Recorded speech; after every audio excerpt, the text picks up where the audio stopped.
AITA for rejecting my MIL's challenge and giving her instructions to learn how to knit.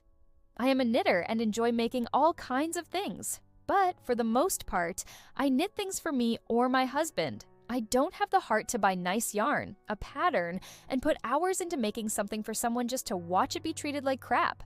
I have no say over what others do with the things I give them, so I just don't. My MIL said, "I have a challenge for you if you're up to it."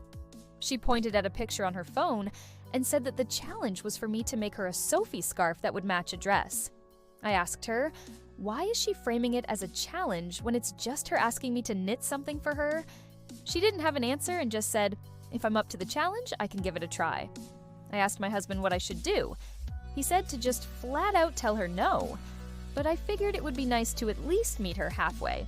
I asked her to send me a picture of the dress and went to my yarn store to get yarn in a color I thought would be good and a pair of needles from my own stash. I got her a Learn to Knit book. The next time I saw her, I gave it all to her and said that here is all the stuff she would need to make her Sophie scarf except the pattern she'd need to buy herself. She looked at it like, what the heck, and said in this pity voice, "Oh, you couldn't figure it out?" I said, "Nope, I've made myself a few, but I thought it would be better for her to learn how to knit and she would be able to challenge herself." She frowned at it, but didn't say anything else to me and just set the yarn aside. She did, however, go to my husband and tell him that all she had done was give me a challenge, but I hadn't even tried. He heard her out, but told her it was ultimately up to me. I have unfortunately seen her posting on her FB about how she doesn't get my generation and why we have to make everything so difficult. I thought this would be an interesting question to pose to you all. So AITA. Psychology breakdown. AITA for telling my MIL to knit it herself. This isn't really about a scarf, it's about control, passive requests, and power dynamics. The MIL didn't directly ask for a gift. She framed it as a challenge. Psychologically, that can be a form of indirect communication, making a request without fully owning it. By calling it a challenge, she avoids vulnerability. "Will you make this for me?" and shifts pressure onto the knitter to prove herself.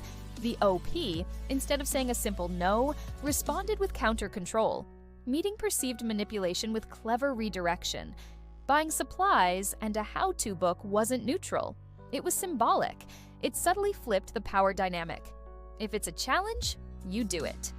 Key psychological themes: passive-aggressive framing, challenge instead of request, boundary setting versus retaliation.